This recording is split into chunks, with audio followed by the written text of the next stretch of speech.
ইসরায়েলের তেল আবিবের আকাশে সাইরেন বাজিয়ে মুহুর্মুহুর রকেট হামলা চালিয়েছে স্বাধীনতাকামী হামাস যোদ্ধারা। তবে তারা এটাও দাবি করেছে যে তারা কখনোই এ হামলা করতে চাননি, বরঞ্চ যুদ্ধবিরতি আইন ভঙ্গ করে ইসরায়েল ট্রাম্পের সমর্থনে যে হামলা চালিয়েছে এটা শুধু সামান্য একটা নজরবিহীন হামলা চালিয়েছি আমরা।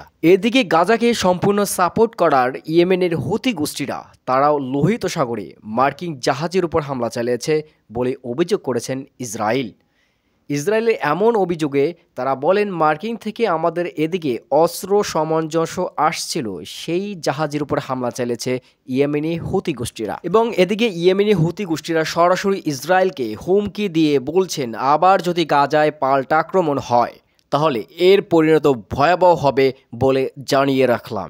ইয়েমেনি হুতি যোদ্ধাদের মতো ঠিক যদি আরব কান্ট্রিগুলো যদি এমন হুমকি দিয়ে দাঁড়াতো তাহলে পশ্চিমারা এত বড় সাহস পেত না একটা স্বাধীনতাকামী রাষ্ট্রের উপরে এত বড় হামলা চালানো। প্রায় 15 মাস ধরে হামলা চলতে আছে, তবে এর কোনো মুখ খুলছে না সৌদি আরবরা। তবে কি তারা রাজনীতি নিয়ে খুবই ব্যস্ত, তাদের স্বার্থ উদ্ধারের জন্য খুবই ব্যস্ত। গাজা উপত্যকায় ইসরায়েলি যে বর্বরতা চালিয়েছে সেটার দ্বিমুখে যদি দাঁড়িয়েতো সৌদি আরব, তাহলে এত বড় সাহস তারা কখনোই পেত না।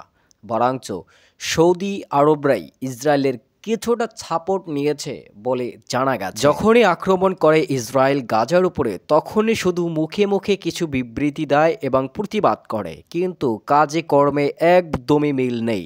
H M prince, hot mission TV.